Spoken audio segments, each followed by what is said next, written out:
Hi friends, welcome back to my channel. ఈరోజు మీకు ఈ సీరియల్లో ఏం జరిగిందో తెలుసుకోవాలి అనుకుంటున్నారా? అయితే వెంటనే మనం సీరియల్లోకి వెళ్ళిపోదాం. ఇక అపర్ణ అలాగే ఇంద్రాదేవి కనకం ముగ్గురు కలిసి కావ్య నుంచి ప్రయత్నించాలి అని చెప్పి గట్టిగా నిర్ణయించుకుంటారు. కానీ కనకం, చూడండి, నేనంటే మీరు చెప్పినట్టు ఆడాను పాడాను నాటకాలు ఆడాను, కానీ నా కూతురు కావ్య అలా కాదు అని చెప్పి ఇక కనకం మాట్లాడుతుంటే, చూడు కనకం, కావ్యని నాటకాలు ఆడమనట్లేదు, వాడి మనసులో ఉన్న ప్రేమని బయటికి తెచ్చేలా చేయాలి అంటున్నాను. ఏదైనా నిజాయితీగా ప్రయత్నిస్తే ఖచ్చితంగా దానికి ప్రతిఫలం దక్కుతుంది అని చెప్పి ముగ్గురు కలిసి కావ్య దగ్గరికైతే వెళ్తారు. అప్పటికే కావ్య బొమ్మలకి రంగులు వేస్తూ ఉంటుంది. ఏంటి, లక్ష్మి, సరస్వతి, పార్వతీదేవులు ముగ్గురు ఒకేసారి వచ్చారు అని చెప్పి కావ్య అడగడంతో ఆ మాటలకి కనకం, ఏంటే వెటకారమా?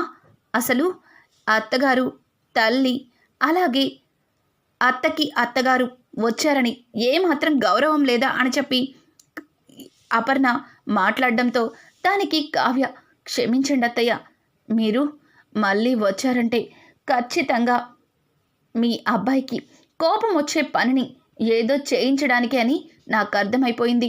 చూడండి, మీరు వెనక నుంచి చేయిస్తారు, అది నా మెడకి చుట్టుకుంటుంది. మీ అబ్బాయి సింపుల్గా వచ్చి మెడకి ఉన్న తాడిని తీసేసి పక్కకి వెళ్ళిపోతాడు, కానీ నా మొహం కూడా చూడరు అని చెప్పి ఇక కావ్య చెప్పిన మాటలకి అపర్ణ, చూడు కావ్య, సరేలే, మా మాట మీద నీకు గౌరవం లేదు, మేం చెప్పేది నువ్వు వినిపించుకున్నప్పుడు మేమెందుకు ఇక్కడ, అత్తయ్యగారు పదండి వెళ్దాం అని అనడంతో, మంచిది, బాయ్ అని చెప్పి ఇద్దరికి బాయ్ చెప్పి మళ్ళీ ఎప్పట్లాగే బొమ్మలకి రంగులు వేసుకుంటూ ఉంటుంది. ఇక అపర్ణ అయితే, కనకం, నీ కూతురికి సంస్కారం నేర్పించింది ఇదేనా? పెద్దవాళ్ళంటే గౌరవం లేదా? కనీసం అత్తగారి మీద మర్యాద కూడా లేదు. మా అత్తగారినైతే మరీ చులకనగా చూస్తుంది, అర్థమైంది అని అంటుంటే, సై కావ్య, ఏంటి, ఏం చేస్తున్నావే అని అంటుంటే ఇక కావ్య, మరి ఏం చేయమంటావమ్మా? అత్తయ్య, మీరంటే గౌరవం లేక కాదు, అమ్మమ్మగారు, మీరంటే చులకన కాదు, మీరు నా మంచి కోసమే ఇట్లాంటి ప్రయత్నాలు చేస్తున్నారు, కానీ మీరు చేసే ప్రయత్నాల్లో నేను నిండా మునిగిపోతున్నాను.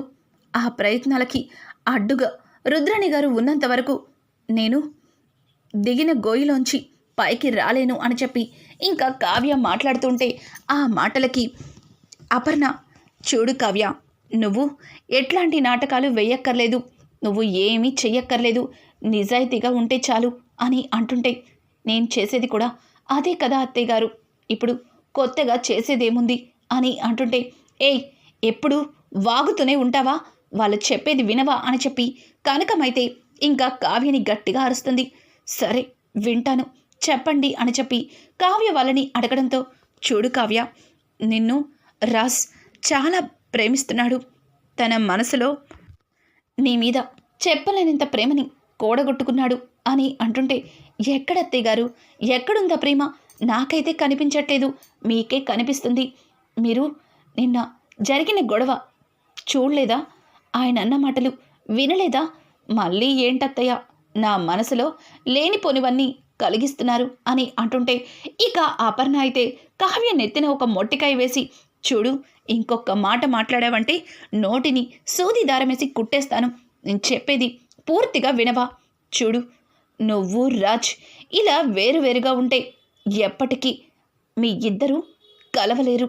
వాడి మనసులో ఉన్న ప్రేమని బయటికి తీసుకురావాలన్నా, మీ మధ్యన ఉన్న ఈ గొడవలన్నీ పోయి, అపోహలన్నీ పోయి మళ్ళీ ఎప్పట్లాగా సంతోషంగా ఉండాలన్నా నువ్వు వాడికి దగ్గరగా ఉండాలి అని అంటుంటే, అంటే నన్ను మళ్ళీ ఆ ఇంటికి రమ్మంటున్నారు కదా, నేను రాను అని చెప్పి కావ్య బెట్టు చేస్తుంటే, అమ్మ మహాతల్లి, నువ్వేమీ అక్కడికి రానక్కర్లేదు, నువ్వు ఆఫీస్కి వెళ్తే చాలు అని చెప్పి ఇక ఇందిరాదేవి అయితే కావ్యని అంటుంది.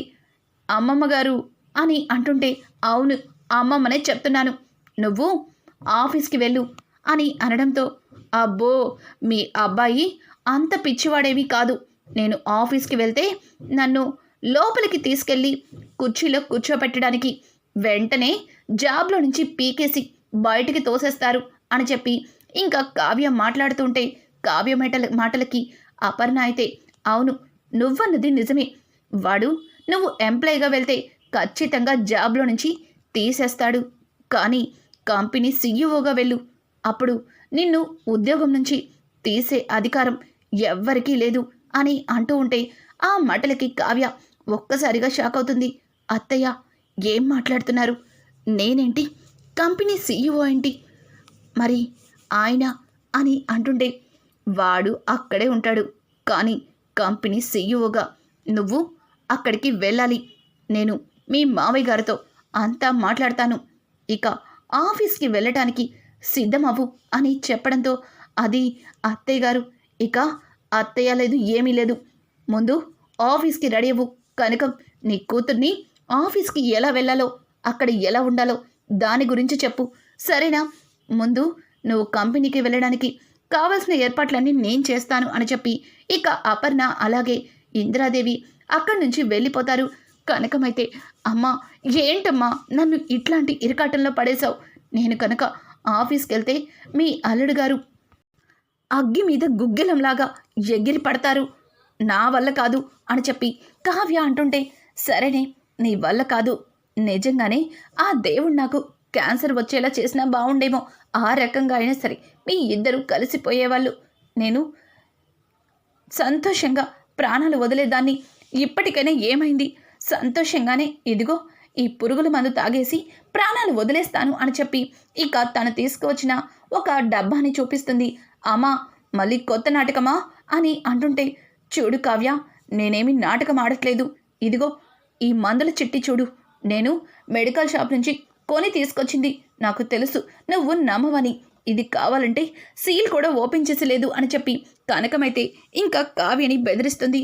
కావ్య, అమ్మా నువ్వేం చెయ్యక్కర్లేదు, నేను ఇదిగో రెడీ అయ్యి ఆఫీస్కి వెళ్తాను అని చెప్పి ఇక కావ్య లోపలికి వెళ్ళి అందంగా రెడీ అయ్యి బయటకైతే వస్తుంది.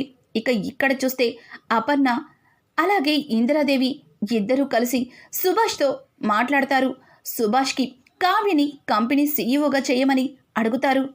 అమ్మా, ఇప్పటికిప్పుడు కంపెనీ సీఈఓగా కావ్య అంటే రాజు ఏమంటాడో అని అంటుంటే వెనక నుంచి సీతారామయ్య వాడేమంటాడు, నేనే కంపెనీకి కావ్యని సీఈఓగా అపాయింట్ చేస్తున్నాను, త్వరగా లెటర్ని ప్రిపేర్ చేయండి అని చెప్పి సీతారామయ్య అక్కడి నుంచి వెళ్ళిపోతాడు. విన్నావుగా, మీ నాన్న చెప్పింది విన్నావుగా, త్వరగా కంపెనీకి ఫోన్ చేసి మేనేజర్తో మాట్లాడి కంపెనీ సీఈఓగా కావ్యని ఈరోజు నుంచే అపాయింట్ చేస్తున్నట్టు లెటర్ని ప్రిపేర్ చేయమను అని చెప్పి ఇక ఇందిరాదేవి కూడా వెళ్తుంది.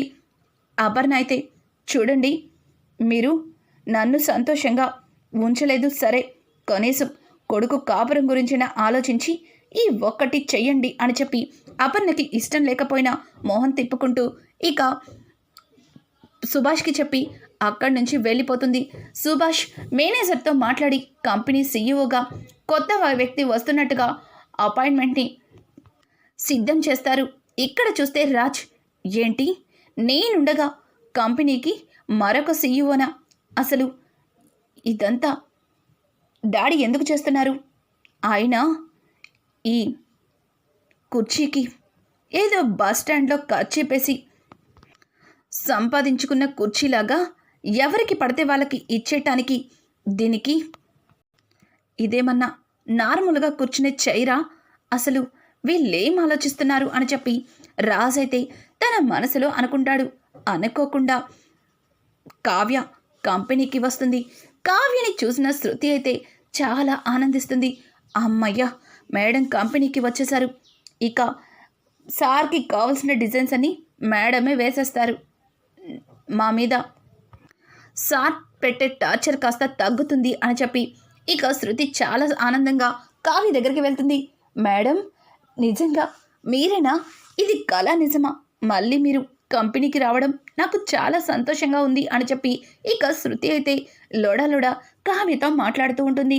ఇంతలో మేనేజర్ గారు తను రెడీ చేసిన లెటర్ని రాజ్ దగ్గరికి తీసుకొచ్చి, సార్ మీరిప్పుడు ఈ లెటర్ మీద సంతకం పెడితే మన కంపెనీకి వచ్చిన కొత్త సీఈఓ గారు కూడా దీని మీద సైన్ చేస్తారు అని అంటుంటే, అసలు ఆ కొత్త సీఈఓ ఎవరయ్యా?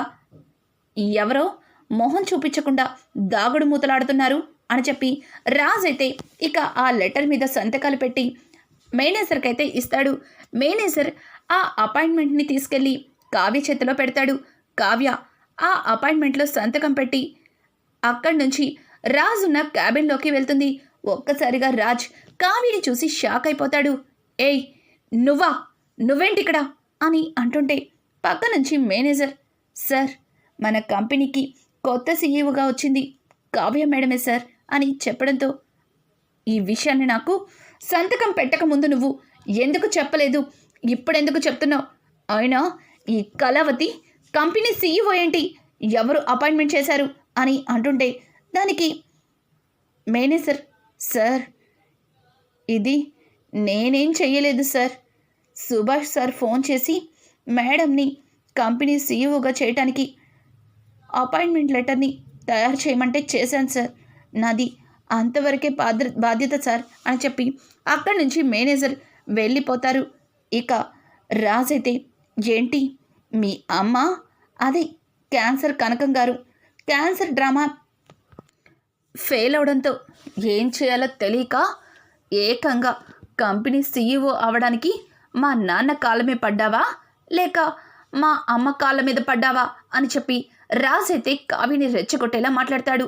ఇక కావ్య, చూడండి ఎవరి కాళ్ళ మీద పడ్డానికి నేనేమి తప్పు చేయలేదు, మీకులాగా లోపలొకటి పైకొకటి మాట్లాడటం లేదు.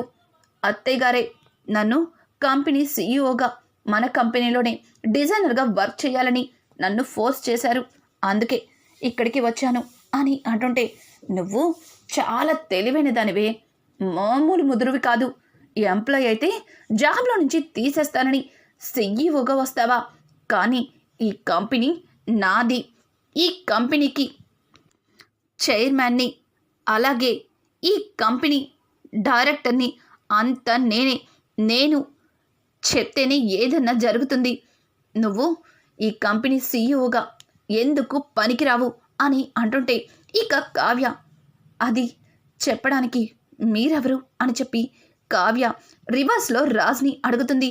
ఏయ్, నేను కూడా ఈ కంపెనీ సీఈఓనేనే అని అంటూ ఉంటే, చూడండి మీరు సంతకం పెట్టనంత వరకు ఈ కంపెనీకి మీరు సీఈఓనే, పెట్టిన తర్వాత నేను ఈ కంపెనీ సీఈఓని, మీరు నా పర్సనల్ మేనేజర్ అని అంటుంటే, ఏయ్ పిచ్చి పట్టిందా, నేనేంటి నీకు మేనేజర్నేంటి, అసలు ఎవరే ఆ మాట అన్నది అని చెప్పి ఇక రాజ్ అయితే కావ్య మీద తెగ సీరియస్ అయిపోతూ ఉంటాడు. కావాలంటే మేనేజర్ని పిలిపించి అడగండి, సీఈఓకి పర్సనల్ మేనేజర్గా మీరే సంతకాలు పెట్టారు, ఇదిగోండి అని చెప్పి ఇక మరొక లెటర్ని రాజ్కి చూపిస్తుంది. రాజ్కి ఏమీ అర్థం కాదు. ఏయ్, ఇది నేను పెట్టలేదు, అసలు ఈ సంతకాలు నాతో ఎవరో బలవంతంగా పెట్టించారు అని అంటుంటే వెంటనే మేనేజర్ అని గట్టిగా పిలవడంతో శరత్ లోపలికి వస్తాడు. మిస్టర్ శరత్, ఇదేంటి నేను ఈ సీఈఓకి పర్సనల్ మేనేజర్గా సంతకాలు పెట్టినట్టుంది అని అంటుంటే, అదేంటి సార్, ఇందాకే కదా మీ దగ్గర అన్ని అపాయింట్మెంట్స్ని తీసుకొస్తే మీరే సంతకాలు పెట్టారు కదా సార్, ఇప్పుడేంటి ఇలా మాట్లాడుతున్నారు అని అంటుంటే, ఏంటయ్యా నువ్వు ఏదన్నా ఇచ్చేటప్పుడు చెప్పి ఇవ్వాలని తెలీదా అని అంటుంటే, సార్ నేను వివరంగా చెప్పే ఇచ్చాను, కానీ మీరే కావ్య మేడం మీద కోపంతో ఉన్నారు, నేను చెప్పింది అయితే వినిపించుకోలేదా అని చెప్పి శరత్ అయితే అమాయకంగా రాజ్ని అడుగుతాడు. ఇంతలో సుభాష్ కాల్ చేసి, రాజ్ కావ్య వచ్చిందా అని అడగడంతో, వచ్చి చచ్చింది అని చెప్పి రాజ్ మాట్లాడుతూ ఉంటాడు. చూడు రాజ్, ఈరోజు నుంచి నువ్వు కావ్యకి పర్సనల్ మేనేజర్వి, సీఈఓ, ఆ కంపెనీలో ఏం చేయాలో ప్రతిదీ నీకు తెలుసు కదా, అది కావ్యకి అర్థమయ్యేలా చెప్పు, ఇక నుంచి కావ్య ఏం చేయాలన్నా నువ్వు దాని గురించి వివరంగా చెప్పు అని అంటుంటే, ఆ మాటలకి డాడ్ మీరు నా కొంప ముంచుతారని అస్సలు అనుకోలేదు. నన్ను సీఈఓ నుంచి తీసేసి నా స్థానంలో ఈ కళావతిని కూర్చోపెడతారా? అసలు అసలు నేను దీని కింద పర్సనల్ మేనేజర్ ఏంటి అని చెప్పి ఇక రాజైతే సుభాష్ మీద సీరియస్ అయిపోతుంటే ఇంతలో సీతారామయ్య ఫోన్ తీసుకుని, రాజ్, ఆ నిర్ణయం తీసుకుంది నేనే. ఇన్ని రోజుల నుంచి నువ్వు కంపెనీ సీఈఓగా ఉండి నువ్వు చేసిన పనులన్నీ చూసాం. మొన్న మనకి రావాల్సిన ఆ అవార్డ్ని మన ప్రత్యర్థి కంపెనీకి వెళ్ళిపోయింది. అది కేవలం మన కంపెనీకి కావిలాంటి డిజైనర్ లేకపోవడం వల్లే. మళ్ళీ అట్లాంటి ప్రాబ్లమ్స్ ఏమీ రాకూడదని కంపెనీ డిజైనర్గా, కంపెనీకి సీఈఓగా కావ్యని అపాయింట్ చేశాను. కొద్ది రోజులు నువ్వు కావ్యకి పర్సనల్ మేనేజర్గా వర్క్ చేస్తే కావ్య వేసే డిజైన్స్లో కొంత అనుభవం నీకు కూడా వస్తుంది అని చెప్పిన మాటలకి రాజ్కి ఏమీ అర్థం కాక ఇక ఫోన్ కట్ చేస్తాడు. ఏంటి తాతయ్య గారు చెప్పింది విన్నారు కదా? మీరు పక్కకి జరిగితే నా ప్లేస్లో నేను కూర్చుంటాను. ఎందుకంటే ఈ రోజు నుంచే నా కొత్త వర్క్ని స్టార్ట్ చేయాలి కదా అని చెప్పి కావ్య ఇక రాజ్ని పక్కకు గెంటేసి రాజ్ స్థానంలో కూర్చుని ఉంటుంది. అది చూసిన రాజ్కి చాలా కోపం వస్తుంది. ఏయ్ ఏయ్ కళావతి, నువ్వు నా స్థానాన్నే లాక్కుంటావు కదా, చెప్తా నీ పని అని అంటుంటే, చూడు మిస్టర్ రాజ్, ముందు ఆ కళాకృతి ప్రాజెక్ట్ వాళ్ళకి ఇవ్వవలసిన డిజైన్స్ని ప్రిపేర్ చేపించు. తర్వాత పర్సనల్ విషయాలు ఏమైనా ఉంటే తర్వాత మాట్లాడుకుందాం అని అనడంతో, ఏయ్ నన్నే పేరు పెట్టి పిలుస్తావా అని అంటుంటే, చూడు మిస్టర్ రాజ్, నేను ఈ కంపెనీ సీఈఓని. ఒక సీఈఓకి ఎట్లాంటి రెస్పెక్ట్ ఇవ్వాలో మీకు తెలీదా? ఏ అంటున్నావేంటి? మేడం అనాలి అని చెప్పడంతో దానికి రాజ్ ఒక్క మాట కూడా మాట్లాడకుండా చాలా ఆవేశంగా బయటకైతే వెళ్ళిపోతాడు. ఇక ఇక్కడ చూస్తే రుద్రానికి జరిగిన విషయం తెలిసి చాలా అంటే చాలా కోపంగా ఉంటుంది. ఇంతలో రాహుల్, మమ్మీ వినవా, ఆ కావిని కంపెనీ సీఈఓగా చేశారు. నువ్వు అనుకున్నది ఏది జరగట్లేదు. ఇంతవరకు కనీసం కంపెనీలో మేనేజర్గానే వర్క్ చేసి నేను నా పాకెట్ మనీకి కొంత డబ్బుని సంపాదించుకున్నాను. ఇప్పుడు కంపెనీలో ఆ కావిని కూర్చోబెట్టారు. అదిక నాకు మేకై ఉంటుంది అని చెప్పి ఇక రాహుల్ అయితే రుద్రాణితో అంటుంటే, రుద్రాణి ఇడియట్, ఇప్పటికే కావ్య కంపెనీ సీఈఓగా వెళ్ళడం నాకు కోపాన్ని తెప్పిస్తుంది.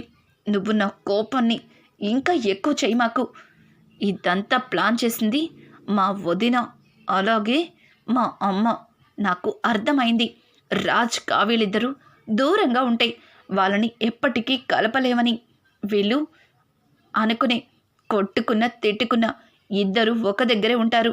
కొంతకాలానికి ఒకరినొకరు అర్థం చేసుకుని వాళ్ళల్లో ప్రేమ చిగురుస్తుందని గట్టిగానే ప్లాన్ చేశారు. కావ్య, నువ్వు ఆ కంపెనీ సీఈఓగా అయ్యావు, కానీ ఆ కంపెనీలో నిన్ను మనశ్శాంతిగా ఉద్యోగం చేయనివ్వను కదా అని చెప్పి ఇక రుద్రాణి అయితే అనామికకి కాల్ చేస్తుంది. అనామిక రుద్రాణితో మాట్లాడుతూ, ఏంటి ఆంటీ ఇప్పుడు ఫోన్ చేశారు? ఇన్ని రోజులకి నేను గుర్తొచ్చానా ఏంటి? కొంప తీసి రాజ్ మనసేమైనా కరిగిపోయిందా అని చెప్పి ఇక అనామిక మాట్లాడుతుంటే, చూడు అనామిక, నీకు ఒక ఇంపార్టెంట్ విషయం చెప్పడానికి ఫోన్ చేశాను.